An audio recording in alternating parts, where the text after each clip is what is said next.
بسم اللہ الرحمن الرحیم۔ السلام علیکم معزز طلباء کرام، آپ سب کیسے ہیں؟ آج ہم مؤطا امام محمد کے سبق نمبر 11 کو پڑھیں گے۔ آج کے ہمارے سبق کا عنوان ہے مزید کچھ آثار۔ ہم نے گزشتہ سبق میں چونکہ اس حوالے سے پڑھا کہ اگر کوئی شخص اپنی شرمگاہ کو چھو لیتا ہے تو اس سے وضو ٹوٹے گا یا نہیں ٹوٹے گا، اس پر تفصیلی کلام ہم نے کیا، اور اس حوالے سے جو دلائل جانبین سے تھے وہ ذکر کیے گئے۔ امام اعظم کا مذہب بھی دہرایا گیا، اعتراض بھی ہوا، اس کے جوابات بھی دیے گئے۔ تو آج کے سبق میں ہم امام محمد رحمۃ اللہ تعالی علیہ نے جو احادیث اس مذہب کی تائید میں ذکر کی ہیں، ہم فقط ان احادیث کا ذکر کریں گے، ان کی قرات کر کے ان کا ترجمہ کریں گے، اور یہی ہمارا آج کا سبق ہوگا۔ تو بڑھتے ہیں۔ امام محمد رحمۃ اللہ تعالی علیہ احادیث کا سلسلہ اس مذہب کی تائید میں شروع کرتے ہوئے لکھتے ہیں: قال محمد اخبرنا ایوب بن عتبۃ التیمی قاضی الیمامہ عن قیس بن طلق ان اباہ حدثہ ان رجلا سأل رسول اللہ صلی اللہ علیہ وسلم عن رجل مس ذکرہ ایتودع قال هل هو الا بضعۃ من جسدک۔ امام محمد رحمۃ اللہ تعالی علیہ فرماتے ہیں کہ ہمیں ایوب بن عتبہ تیمی جو یمامہ کے قاضی ہیں انہوں نے خبر دی، اور انہوں نے قیس بن طلق سے خبر دی کہ ان کے والد نے انہیں یہ حدیث بتائی ہے کہ ایک مرد نے نبی اکرم صلی اللہ علیہ وسلم سے ایک ایسے آدمی کے بارے میں پوچھا کہ جس نے اپنی شرمگاہ کو چھوا تھا کہ کیا وہ وضو کرے گا؟ تو آپ علیہ الصلوۃ والسلام نے ارشاد فرمایا کہ وہ شرمگاہ بھی تو تیرے جسم کا ایک ٹکڑا ہی ہے۔ قال محمد اخبرنا طلحة بن عمرو المکی اخبرنا عطاء بن ابی رباح عن ابن عباس قال فی مس الذکر وانت فی الصلاة قال ما ابالی مسسته او مسست انفی۔ امام محمد رحمۃ اللہ تعالی علیہ فرماتے ہیں کہ ہمیں طلحہ بن عمر نے اور انہیں عطاء بن ابی رباح نے حضرت عبداللہ بن عباس رضی اللہ تعالیٰ عنہ سے متعلق خبر دی کہ آپ نے حالت نماز میں اپنی شرمگاہ کو ہاتھ لگانے کے متعلق یہ ارشاد فرمایا کہ میں اس کی پرواہ نہیں کرتا کہ شرمگاہ کو چھوؤں یا اپنی ناک کو چھوؤں، یعنی میرے نزدیک یہ دونوں ہی برابر ہیں۔ قال محمد اخبرنا ابراہیم بن محمد المدنی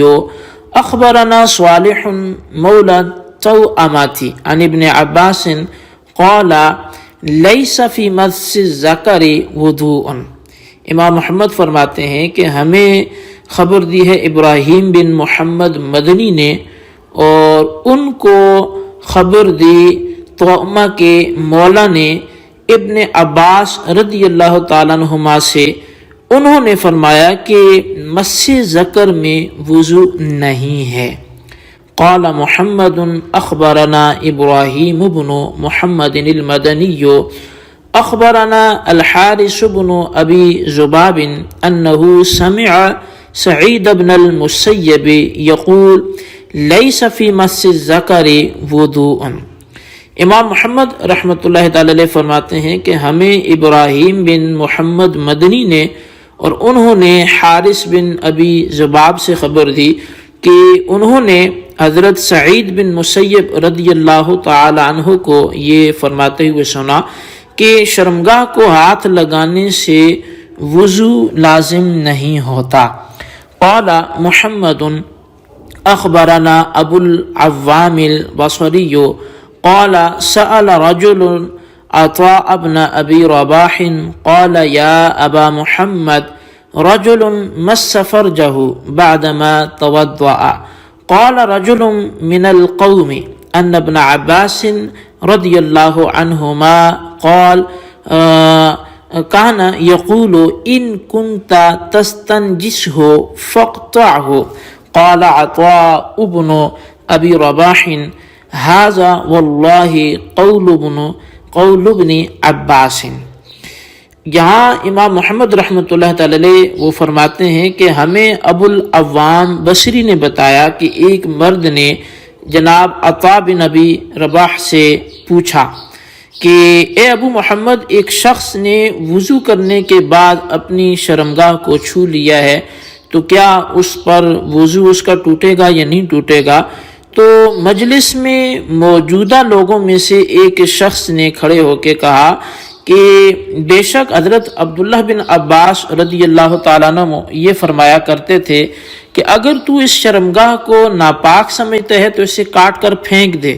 اب یہ سن کر حضرت عطاء بن ابی رباح کہنے لگے کہ اللہ کی قسم یہ قول حضرت عبداللہ بن عباس رضی اللہ تعالیٰ عنہما کا ہی ہے۔ قال محمد اخبرنا ابو حنیفہ رحمہ اللہ تعالی عن حماد عن ابراہیم النخعی عن علی بن ابی طالب فی مس الذکر قال ما ابالی مسسته او طرف انفی۔ امام محمد فرماتے ہیں کہ ہمیں ہمارے استاذ امام اعظم امام ابو حنیفہ نے اور انہوں نے اپنے استاد حماد سے اور انہوں نے جناب نخعی اور انہوں نے حضرت علی المرتضیٰ شہر خدا رضی اللہ تعالیٰ عنہما سے بیان کیا کہ حضرت علی رضی اللہ تعالیٰ عنہ فرمایا کرتے تھے کہ میں اگر شرمگاہ کو ہاتھ لگا لوں یا ناک کے کنارے کو، دونوں میرے نزدیک ایک ہی حکم رکھتے ہیں۔ قال محمد اخبرنا ابو حنیفہ عن حماد عن ابراہیم ان ابن مسعود سئل عن الوضوء من مس الذکر فقال ان كان نجسا فاقطعه۔ امام محمد رحمۃ اللہ تعالی علیہ نے فرمایا کہ ہمیں امام اعظم امام ابو حنیفہ رضی اللہ تعالیٰ عنہ نے حضرت حماد سے خبر دی اور انہوں نے ابراہیم سے کہ بے شک حضرت عبداللہ بن مسعود رضی اللہ تعالیٰ عنہ سے سوال کیا گیا وضو کے متعلق مس ذکر کے بعد،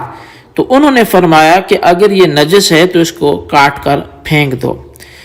قال محمد اخبرنا محل الضبی عن ابراہیم النخعی فی مس الذکر فی الصلاۃ قال انما هو بضعۃ منک۔ امام محمد نے فرمایا کہ ہمیں محل ضبی نے ابراہیم سے نماز میں مس ذکر کے متعلق یہ روایت بیان کی اور فرمایا کہ وہ تیرے جسم کا ایک ٹکڑا ہے۔ قال محمد اخبرنا سلام بن سلیم الحنفی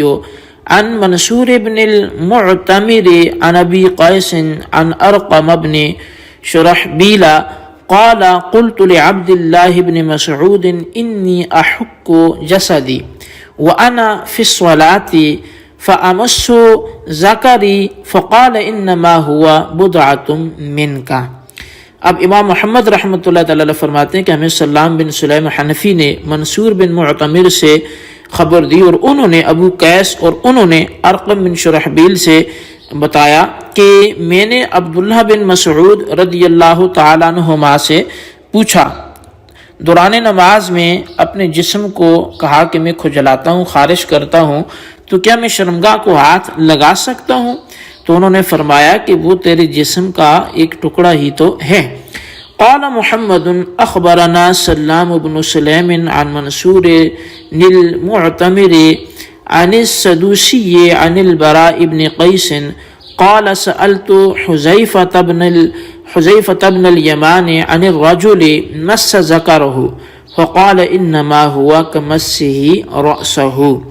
امام محمد رحمۃ اللہ تعالی علیہ فرماتے ہیں کہ ہمیں سلام بن سلیم نے منصور بن معتمر سے اور انہوں نے سدوسی اور انہوں نے براء بن قیس سے خبر دی کہ میں نے حضرت حذیفہ بن یمان سے اپنی شرمگاہ کو ہاتھ لگانے والے کے بارے میں پوچھا تو فرمایا کہ وہ ایسے ہی ہے جیسے اس نے اپنے سر کو ہاتھ لگا لیا، یعنی جیسے سر کو ہاتھ لگانے سے وضو نہیں ٹوٹتا تو شرمگاہ کو ہاتھ لگانے سے بھی وضو نہیں ٹوٹے گا۔ قال محمد اخبرنا مسعر بن كدام عن عمير بن سعد النخعي قال كنت في مجلس فيه عمار بن ياسر فذكر مس الذكر فقال انما هو وضعة منك وان لكفك لموضعا غيره۔ امام محمد فرماتے کہ ہمیں خبر دی ہے مسعر بن کدام نے عمیر بن سعد نخعی سے کہ میں ایک مجلس میں تھا جس میں حضرت عمار بن یاسر رضی اللہ تعالیٰ عنہ بھی موجود تھے، تو کسی نے اپنی شرمگاہ کو ہاتھ لگانے کی بات چھیڑ دی، تو آپ نے فرمایا کہ وہ تیرا ہی ایک ٹکڑا ہے جسم کا، اور بے شک تیری ہتھیلی کا اس کے علاوہ بھی جگہ ہے۔ قال محمد اخبرنا مسعر بن كدام عن ایاد بن لقیط عن البراء بن قیس قال قال حذیفة بن الیمان فی مس الذکر مثل انفک۔ امام محمد فرماتے ہیں کہ ہمیں مسعر بن کدام نے ایاد بن لقیط سے اور انہوں نے براء بن قیس سے خبر دی کہ حذیفہ بن یمان نے شرمگاہ کو ہاتھ لگانے کے متعلق یہ فرمایا کہ وہ یوں ہی ہے جیسے تو اپنی ناک کو چھو لے، یعنی اسی چھونے کی طرح ہے۔ قال محمد اخبرنا مسعر بن كدام حدثنا قابوس عن ابی زبیان عن علی بن ابی طالب رضی اللہ عنہ قال ما ابالی ایاہ مسست او انفی او اذنی۔ حضرت امام محمد رحمۃ اللہ تعالی علیہ فرماتے ہیں کہ ہمیں مسعر بن کدام نے خبر دی کہ ہمیں قابوس نے ابو زبیان اور انہوں نے علی بن ابی طالب سے حدیث بیان کی، فرمایا کہ میں اس میں کوئی پرواہ نہیں کرتا کہ شرمگاہ کو ہاتھ لگاؤں یا اپنی ناک یا کان کو چھو لوں۔ قال محمد اخبرنا ابو قدینۃ یحیی بن المحلب عن ابی اسحاق الشیبانی عن ابی قیس عبد الرحمن بن سروان عن علقمة عن قیس قال جاء رجل الى عبد الله بن مسعود قال انی مسست ذکری وانا فی الصلاة قال عبد الله افلا قطعته ثم قال وهل ذکرک الا کسائر جسدک۔ امام محمد فرماتے ہیں کہ ہمیں ابو قدینہ یحییٰ بن محلب نے ابو اسحاق شیبانی سے اور انہوں نے ابو قیس عبد الرحمن بن سروان سے اور انہوں نے علقمہ اور انہوں نے قیس سے خبر دی کہ ایک شخص عبداللہ بن مسعود رضی اللہ تعالیٰ عنہ کے پاس آیا اور کہنے لگا کہ میں نے دوران نماز اپنی شرمگاہ کو چھو لیا ہے، تو آپ نے فرمایا تو پھر تو نے اسے کاٹ کیوں نہیں دیا؟ تو پھر فرمایا کہ تیری شرمگاہ بھی تیرے جسم کی طرح ہی ہے جو باقی ہے۔ قال محمد اخبرنا یحیی بن المحلب عن اسماعیل بن ابی خالد عن قیس بن ابی حازم قال جاء رجل الى سعد بن ابی وقاص قال ایحل لی ان امس ذکری وانا فی الصلاة فقال ان علمت ان منک بضعۃ نجسۃ فاقطعها۔ حضرت امام محمد فرماتے ہیں کہ ہمیں یحییٰ بن محلب نے اور انہیں اسماعیل بن ابی خالد نے اور انہیں خبر دی قیس بن ابی حازم نے کہ ایک شخص سعد بن ابی وقاص کے پاس آیا اور کہنے لگا کہ میرے لیے جائز ہے کہ میں حالت نماز میں اپنی شرمگاہ کو ہاتھ لگاؤں۔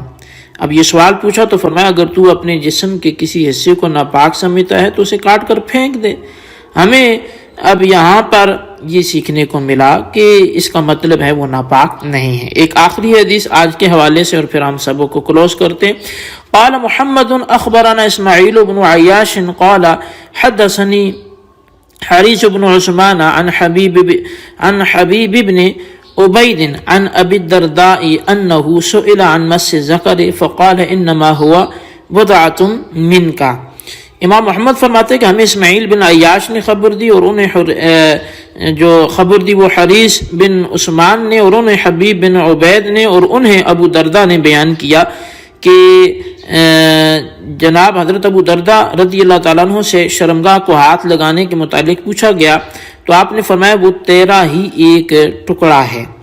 اب یہ جتنے بھی احادیث ذکر کی گئی فقہائے کرام، صحابہ کرام، تابعین کرام، یہ وہ حضرات ہیں کہ جن کی فقاہت، عدالت یہ مسلم ہے۔ اور حضرت عبداللہ بن عباس، عبداللہ بن مسعود، علی المرتضی، عمار بن یاسر، حذیفہ بن یمان، سعد بن ابی وقاص، حضرت ابو دردہ رضی اللہ تعالیٰ عنہم، یہ سبھی حضرات شرمگاہ کو ہاتھ لگنے سے وضو ٹوٹنے کے قائل نہیں ہیں۔ ان حضرات کے بارے میں یہ تصور بھی نہیں کیا جا سکتا کہ نبی علیہ الصلوۃ والسلام کے ارشاد کی مخالفت کریں۔ لہٰذا اس ساری گفتگو سے حاصل یہ ہوا کہ مس ذکر وہ ناقض وضو نہیں ہے، اور جس روایت میں وضو کرنے کا کہا بھی گیا ہو اس سے مراد وہ وضو شرعی نہیں ہوگا بلکہ لغوی وضو یعنی ہاتھ دھونا مراد ہوگا۔ تو یہی ہمارے آج کے سبق کی عبارت ترجمہ وضاحت تھی، اس کو آپ اچھی طرح سمجھیں، اس کے خلاصے کو اپنے پاس ضرور لکھیں، چند ایک احادیث آپ کم از کم زبانی یاد عربی متن کے ساتھ کر لیں۔ اللہ تبارک و تعالی ہمیں یاد رکھنے کی توفیق نصیب فرمائے، آمین بجاہ النبی الامین صلی اللہ علیہ وسلم۔